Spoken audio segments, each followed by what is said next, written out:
السلام علیکم کہنے پہ بہت سے احمدیوں کو، ان کی فگر مجھے یاد نہیں، 3 سال کی قید ہوئی ہے.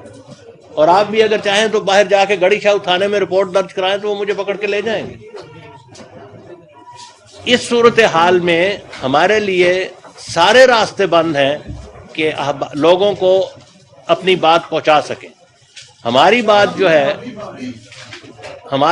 جو ہے وہ یہ ہے، ہم مخالفت کی سے نہیں ڈرتے. مخالفت ہر کمیونٹی کی ہوتی ہے. پاکستان میں بھی شیعوں کی بھی ہو رہی ہے، شیعوں کے اوپر بھی ظلم ہوئے ہیں. بات سنیں، ادھر سنیں نا، شیعوں کے اوپر بھی ہو رہے ہیں، دوسری کمیونٹیز کے اوپر بھی ہو رہے ہیں. ہمارے جہاں تک تعلق ہے اس کی وہ دوسروں سے مختلف ہے، اس لیے کہ ہمیں جو پرسیکیوٹ کرتا ہے اس کے پیچھے کانسٹیٹیوشنل امینڈمنٹ ہے. آپ کو یاد ہوگا، یا آپ میں سے چھوٹے ہیں ان کو پتہ ہونا چاہیے کہ 1974 میں سیکنڈ امینڈمنٹ پاس کی گئی تھی، جس کی روح سے ہمیں انہوں نے نان مسلم قرار دیا ہے. حالانکہ قرآن کریم کا حکم یہ ہے، قرآن کریم واضح طور پہ یہ کہتا ہے کہ جو شخص خدا تعالیٰ پر ایمان لاتا ہے، محمد رسول اللہ صلی اللہ علیہ وسلم کی رسالت پر ایمان لاتا ہے، 5 ارکان اسلام کو مانتا ہے جو حج ہے اور دوسری چیزیں ہیں، اس کا نام خدا نے مسلمان رکھا ہے. خدا تعالیٰ قرآن مجید میں فرماتا ہے هو سماکم المسلمین.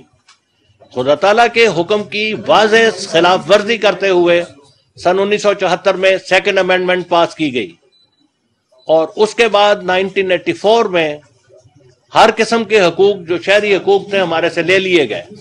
ہماری اذانیں بند کی گئیں،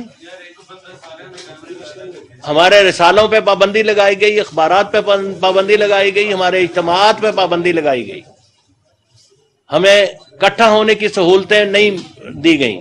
جب ہم اکٹھا ہونا چاہتے ہیں کہ سارے پاکستان سے لوگ آئیں ربوہ میں، ہمیں بند کر دیا جاتا ہے. لاہور، پنڈی، کراچی، اسلام آباد میں جلسوں کی، میٹنگوں کی اجازت نہیں دی جاتی. اس صورتحال میں یہ صورتحال باقی مائنورٹیز کے ساتھ نہیں ہے. ویسے بھی میں یہ نہیں کہہ رہا کہ ہم مائنورٹی نہیں ہیں، اپنے آپ کو مانتے ہیں. ہم مسلمان ہیں اور خدا نے ہمارا نام مسلمان رکھا ہے، اور کسی شخص کی یہ مجال نہیں ہے کہ میرے سے اس نام کو واپس لے سکے. ہم رسول اللہ صلی اللہ علیہ وسلم کے خادم ہیں، اور رسول اللہ صلی اللہ علیہ وسلم کے ساتھ ہمارا تعلق کوئی نہیں توڑ سکتا. میں آپ کو اپنی مثال دے رہا ہوں، ایسی سینکڑوں مثالیں ہیں. میرے پہ 3 سال مقدمہ چلا ہے ٹنڈو آدم میں ربوہ کا رہنے والا ہوں. 3 سال میں پیشیاں جا کے بھگتا رہا ہوں، صرف اس بات کے کہنے پہ کہ میں رسول اللہ صلی اللہ علیہ وسلم کو اپنا نبی مانتا ہوں. 3 سال میں نے پیشیاں بھگتی ہیں، اور پیشیاں اس طرح نہیں ہوتی تھی کہ سال میں 1 ہو گئی، بعض اوقات مہینے میں 4 ہوتی تھی. آپ سوچ سکتے ہیں کتنا فاصلہ ہے فرام ربوہ ٹو ٹنڈو آدم. ایک وقت ایسا آیا کہ میرے جو افسر تھے ربوہ میں، انہوں نے مجھے کہا کہ یہ جو تم یہاں سے جاتے ہو، تم کراچی جا کے بیٹھ جاؤ، وہیں سے جایا کرو، یہ صورتحال بہت مشکل. تو یہ صورتحال ہے جماعت احمدیہ کی. پرابلم یہ ہے، مسئلہ یہ ہے کہ جماعت احمدیہ کے خلاف پرسیکیوشن کو لیجیٹیمائز کیا گیا ہے. جماعت احمدیہ کے خلاف مسلسل ایک مہم سن 1974 سے چل رہی ہے کہ یہ واجب القتل ہے، ان کو قتل کرنا کار ثواب ہے. اس حد تک کہا گیا ہے کہ جو احمدیوں کو قتل کرے گا اس کا رسول اللہ صلی اللہ علیہ وسلم اور امام حسین اور حضرت علی اور امام حسن استقبال کریں گے جنت میں، اور حوریں اس کے حمد کے گیت گاتی ہوئی آئیں. یہ باتیں میرے پاس اس وقت بھی کچھ موجود ہیں جو پمپلٹ ہیں اس قسم کے، لیکن دور جانے کی ضرورت نہیں، دکھانے کی ضرورت نہیں. آپ یہاں سے باہر نکلیں، گڑی شاہوں میں ایسے بینرز لگے ہوئے ہیں جو ہمارے خلاف ہیٹ مہم، نفرت کی مہم چلائی جا رہی ہے. مال روڈ پہ ایسے بینر لگے ہوئے ہیں جہاں نفرت کی مہم چلائی جا رہی ہے.